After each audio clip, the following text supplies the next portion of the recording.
안녕하십니까. 저는 한림대학교 정보과학대학 교수 고용우입니다. 저는 최근 4년 동안에 한림대학교 소프트웨어융합대학 학장직과 같은 기간에 소프트웨어 중심대학 사업단 단장을 수행을 했습니다.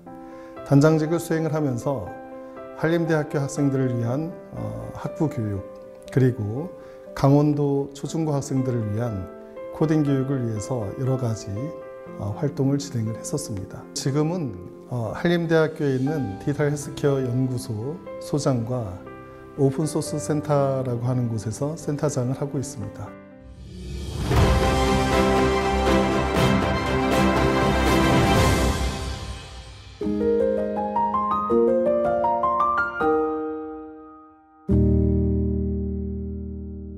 스티브 잡스는 모든 국민은 이제 코딩을 배워야 된다라고 얘기를 했습니다. 코딩은 생각하는 법을 가르쳐준다.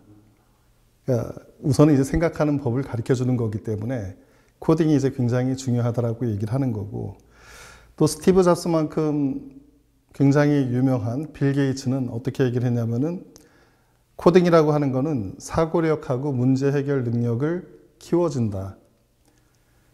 그러니까 우리가 이제 열심히 초중고 때 이제 공부를 하고 사회에 이제 나갔을 때 우리가 일을 해야 되지 않습니까? 대부분의 일은 문제 해결 능력이 필요하거든요. 그런 면에 있어가지고 우리가 코딩 교육을 잘 배우는 경우 논리적으로 학습하고 문제를 해결을 할 수 있는 역량을 굉장히 이제 많이 배울 수가 있습니다. 그리고 그 다음에 이제 저크버그라고 이제 페이스북, 지금 메타로 이제 이름을 바꾼 그 대표의 얘기는 우리가 이제 읽기나 쓰기만큼 코딩도 중요하다라고 얘기를 했습니다. 그러니까 옛날에 우리가 당연히 학교 교육은 읽기 쓰기가 이제 기본이라고 이제 얘기를 했었는데, 지금은 읽기 쓰기 플러스 코딩을 하는 능력이 굉장히 이제 중요하다고. 물론 그분들이 다 소프트웨어 업계에 있기 때문에 그렇게 얘기할 수도 있지만, 저는 이분들이 얘기하는 거의 핵심은 예전하고 지금하고 이제 산업계의 패러다임도 이제 바뀌었고, 그리고 이 사회에서 이제 필요한 역량도 디지털 역량으로 이제 바뀌고 있기 때문에 그런 면에 있어서 이제 변화되는 사회에서 코딩이라는 거를 예전에 중요하게 생각했던 국영수만큼 중요하게 이제 생각을 해야 된다라는 그런 메시지인 것 같습니다.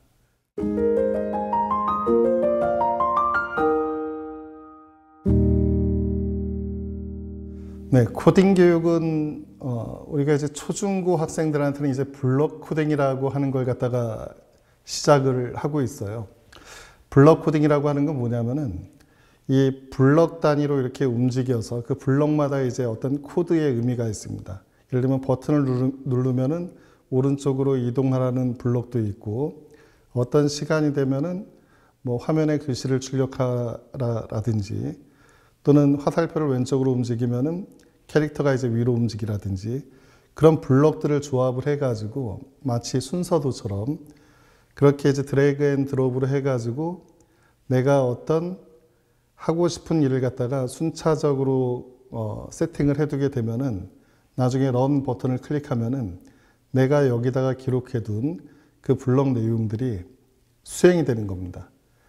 그러니까 초등학생들한테 그렇게 할 수밖에 없는 이유는 뭐냐면은 이 친구들이 이제 직접 타이핑을 쳐가지고 뭔가 명령어를 갖다 입력하는 데 있어서 좀 어려움을 느끼기 때문에 저학년들한테 이제 블록 코딩, 스크래치 같은 걸 이용해서 이제 주로 가르쳐주고, 그리고 이제 고학년이 이제 되면은 보통 이제 파이썬과 같은 고급 언어를 통해서 자기가 생각하고 있는 내용을 논리적으로 기술을 할 수 있게 그렇게 교육을 하고 있습니다.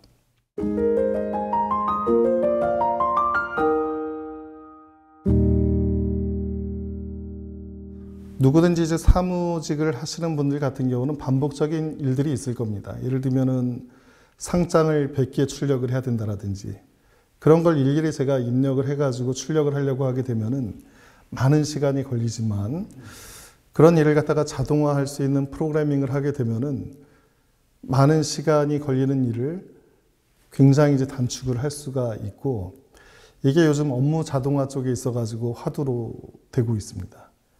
그래서 파이썬 자동화라는 기술을 사용을 해가지고 요즘 서점에 가면은 파이썬 자동화 관련된 그런 책들이 많이 나와 있고, 또 RPA라고 해서 뭐 로보틱스 프로세스 오토메이션이라고 해가지고 상용 툴인데, 이런 걸 이용을 해서 업무 자동화에 이제 활용을 하는 그런 케이스가 많이 늘어나고 있죠. 그래서 코딩 교육뿐만이 아니고 이런 코딩에 대한 어떤 관심이 생겼을 때 본인의 업무 효율을 굉장히 이제 높일 수 있다. 그런 면에 있어가지고 일반인들도 코딩에 대한 어떤 관심이 좀 필요하지 않을까, 그런 생각이 듭니다.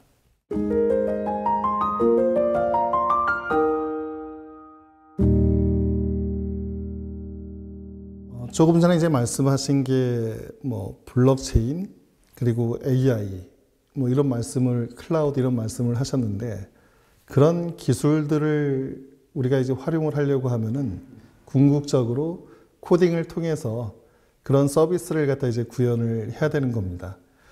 그러니까 어떻게 보면 이론적인 내용들로 끝나는 게 아니라, 그 이론이라고 하는 거는 거기에 아이디어가 있는 거고, 이 아이디어를 실제 코딩으로 구현을 해서 우리가 프로그램을 만든 다음에 이 프로그램을 사람들이 이제 사용을 하면서 블록체인 서비스를 이용을 할 수 있는 거고, AI 서비스를 이용을 할 수 있고, 뭐 자율주행 기술을 또 이용을 할 수 있게 되는 거죠. 네.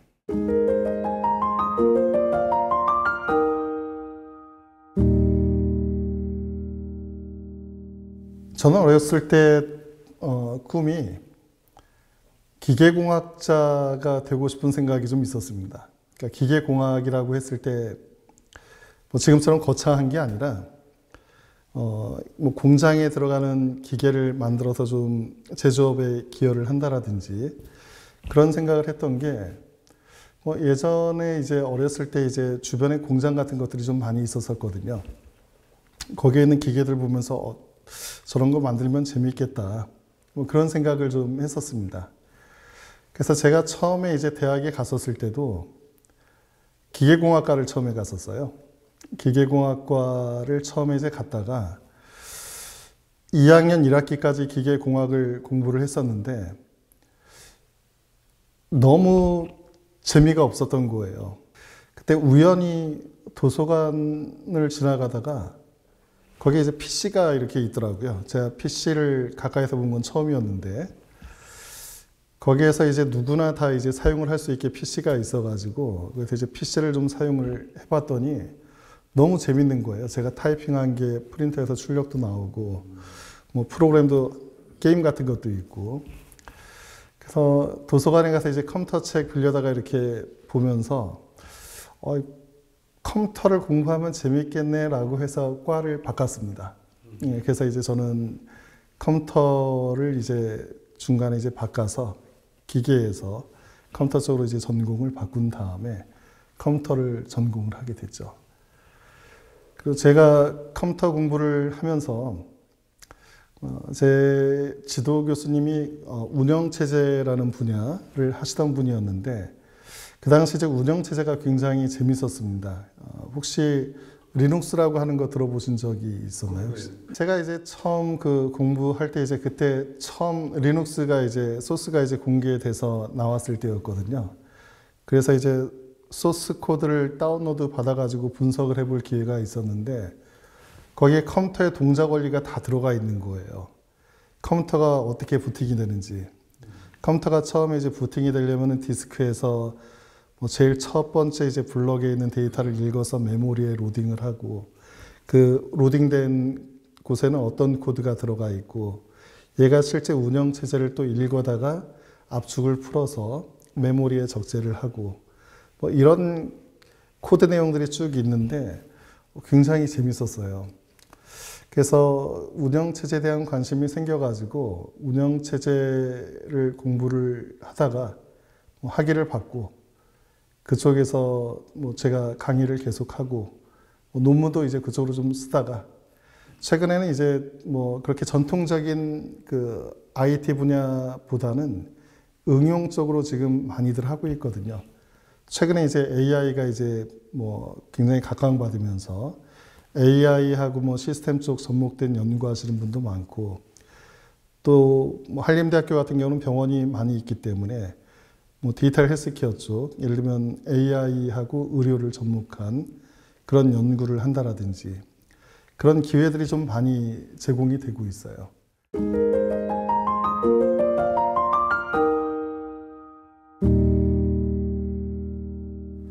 힘든 것보다는 이제 뭐 지금 국내에서 지금 수도권 집중화 이 현상이 이제 점차 심화가 되고 있기 때문에 예전에는 같이 이제 공부할 수 있는 학생들이 굉장히 이제 많이 있는 편이었는데 지금 이제 점점 줄어서 아마 교수님당 1명 정도 이렇게 이제 많이 줄었습니다. 그래서 뭐 최근에는 이제 외국인 학생도 이렇게 가끔 뭐 이렇게 뽑아서 데리고 있기도 했는데 여간 대학원생 수급이 지금 제일 어려운 상황인 것 같습니다. 네.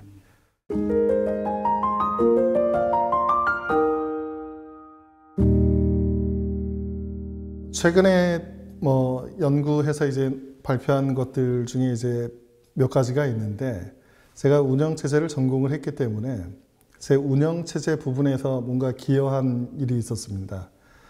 제가 했던 건 뭐냐면은 운영체제 데이터를 저장을 하는 파일 시스템이라고 하는 모듈이 있는데 그 모듈을 개선을 하는 작업을 수행을 했습니다. 그래서 기존의 파일 시스템을 개선을 해서 데이터가 이렇게 저장이 될 때 유사한 파일 같은 경우는 기존보다 저장 공간을 조금 덜 쓸 수 있게 그런 형태의 파일 시스템을 학생하고 이제 개발을 한 경험이 있습니다.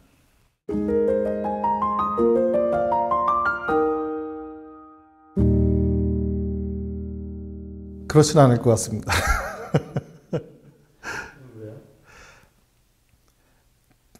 인생을 다시 살면은 좀 다른 것도 해보고 싶어요. 네.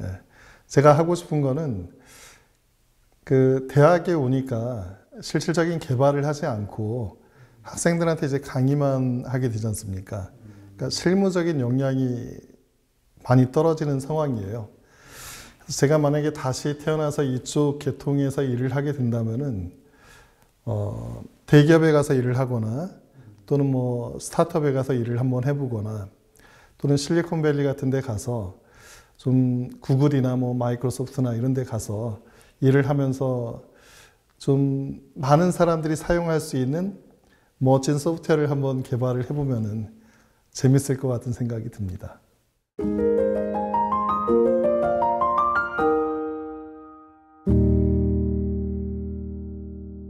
우선 오픈소스라고 하는 거는 프로그램 소프트웨어를 갖다 개발하는 과정에 필요한 소스 코드라든지 설계도를 누구나 볼 수 있게 열람을 해줄 수 있는 것을 우리가 오픈소스라고 얘기를 합니다. 오픈소스를 우리가 사용을 함으로써 좋은 점은 뭐냐면은 우선 오픈소스 분야는 대부분 다 무료로 우리가 쓸 수가 있습니다. 그리고 그 오픈소스 기술을 이용을 해서 내가 다른 사람의 코드를 보고서 그 다음에 또 기술을 개발을 하기 때문에 기술이 점점 성숙해질 수 있는 그런 장점이 있는 거죠. 지금 우리가 알고 있는 굉장히 이제 많은 소프트웨어들이 오픈소스로 되어 있는데 조금 전에 얘기했던 리눅스라든지 그리고 우리 스마트폰 중에서 안드로이드 폰이 있는데 안드로이드 폰도 리눅스가 들어가 있는 오픈소스 프로젝트입니다. 그리고 데이터베이스라고 해가지고 널리 사용되는 소프트웨어 중에 MySQL 같은 거 굉장히 많은 사람들이 쓰고 있는데 이것도 오픈소스고 그리고 요즘 학생들이 파이썬 프로그래밍을 많이 하고 있는데 파이썬도 오픈소스입니다. 이처럼 이제 오픈소스는 이제 굉장히 이제 많이 사용을 하고 있는데 오픈소스는 사람들이 급여를 받지 않고 개발에 참여를 하는 겁니다. 자기 시간을 들여서 소프트웨어 개발에 이제 참여를 하는 거라서 사람들이 생각할 때 아니 왜 돈도 안 받고 소프트웨어 개발을 하지? 급여를 받아야 되는 거 아닌가? 이런 생각을 할 수밖에 없습니다. 근데 이제 오픈소스를 갖다 이제 우리가 개발을 한다라고 하게 되면은 어떤 장점이 있냐면은 이 오픈소스 분야는 내가 가서 어떤 기여를 했다라는 게 그쪽에 명확하게 나타나 있습니다. 컨트리뷰터라고 해가지고 이 소스의 이 부분은 누가 개발을 했다. 그렇기 때문에 오픈소스 개발에 참여를 하게 되면은 자기가 거기에 기여했다라는 게 남고 개인의 브랜드화가 이제 되는 겁니다. 나는 MySQL을 개발을 하는데 참여를 했어. 거기서 이런 걸 개발을 했어. 자, 그러면 이게 이제 어떤 곳에 이제 활용이 되는 거냐면은, 만약에 내가 구글에 입사를 하고 싶어요. 그러면 구글에다가 내가 MySQL에서 이런 거 개발을 했다라는 증빙으로 자기 이력을 갖다 이제 내는 경우에 구글에서는 이런 거대 프로젝트에 참여를 해서 뭔가 기여를 한 사람들을 굉장히 선호를 합니다. 그리고 실제로 이제 이 상업용 소프트웨어에 기여를 해서 뭔가 작업을 했기 때문에 기술력도 이제 인정을 받을 수 있는 거고, 그런 측면에서 이제 오픈소스 기술에 이제 참여하는 사람들도 혜택이 이제 생기는 거죠. 그리고 이 오픈소스 이 커뮤니티는 굉장히 효과적인 협력 구조를 가지고 있습니다. 민주주의를 표방을 하고 있고, 거대한 소프트웨어에 굉장히 이제 많은 사람들이 참여하는데 의사결정이 또 명확하게 잘 이루어지고 있고요. 그리고 그런 오픈소스를 개발을 해서 이제 운영을 하는 데 있어서도 충분히 경제적으로도 서로 기여할 수 있는 부분이 생기고, 그래서 최근에는 여간 오픈소스 쪽으로는 사람들이 관심도 많이 갖고 거기에 참여해서 뭔가 기여를 하는 그런 것에 분위기가 많이 활성화되고 있는 상황입니다.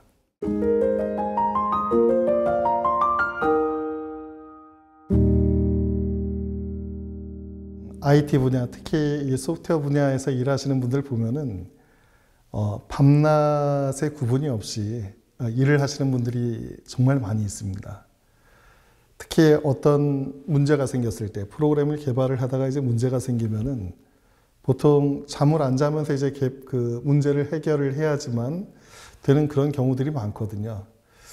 그래서 일부 뭐 회사는 월화수목 금금금이라고 해가지고 뭐 주말까지 이제 반납을 해가면서 일을 해야 되는 뭐 그런 경우들도 있기 때문에 IT 분야에 대해서 이제 인식이 좀 안 좋고 3D 업종이다 뭐 이런 분위기가 좀 과거에 있었던 것 같아요. 근데 최근에는 이제 뭐 워라벨이라는 단어도 등장을 하고, 그리고 사람들이 뭐 일을 하는 것도 중요하지만 자기 시간을 갖고 뭔가 취미 활동도 하려고 하고 그러면서 이제 조금씩 변화가 좀 시작이 되고 있는 것 같습니다. 그리고 최근 들어서 급여 수준도 이제 굉장히 많이 바뀐 것 같습니다. 뭐 미국과 같은 이런 선진국에서는 이 IT 쪽에서 소프트웨어 개발을 하는 급여가 굉장히 높거든요. 근데 상대적으로 이제 우리나라는 소프트웨어 쪽보다는 제조업 쪽에 워낙 규모가 있는 국가이기 때문에 상대적으로 이제 소프트웨어에 대한 그런 대우가 이제 높지 않았는데, 최근 들어서 이제 그런 분위기가 또 많이 바뀌고 있습니다. 뭐 네이버, 뭐 카카오, 뭐 쿠팡 이런 업체들에서 굉장히 이제 높은 급여를 주면서 훌륭한 개발자들을 많이 찾고 있거든요. 그래서 IT 쪽에서 일하시는 분들이 조금 더 좋은 환경에서 좋은 대접을 받으면서 일을 할 수 있는 그런 환경이 빨리 정착이 됐으면 좋겠다라는 생각이 듭니다.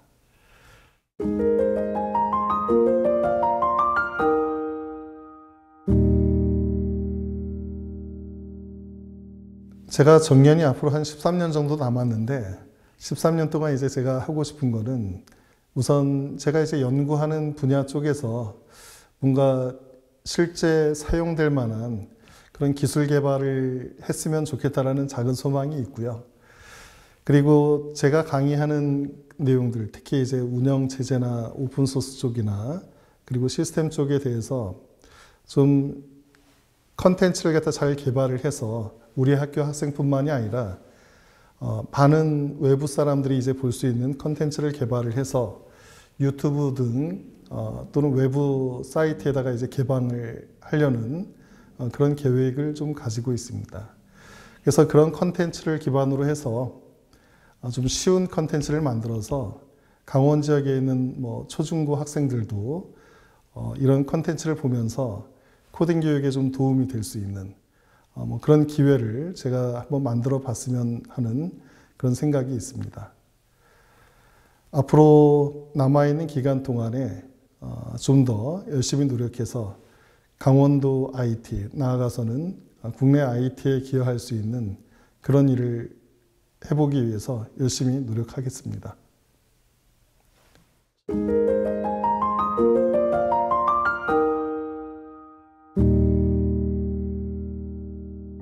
민족사관고등학교 진유림 학생에게 격려와 응원의 메시지를 보냅니다. 진유림 학생이 뇌과학 쪽에 관심이 많다고 들었습니다. 뇌과학 분야는 정말 우수한 과학자들이 많은 관심을 가져야 될 분야입니다.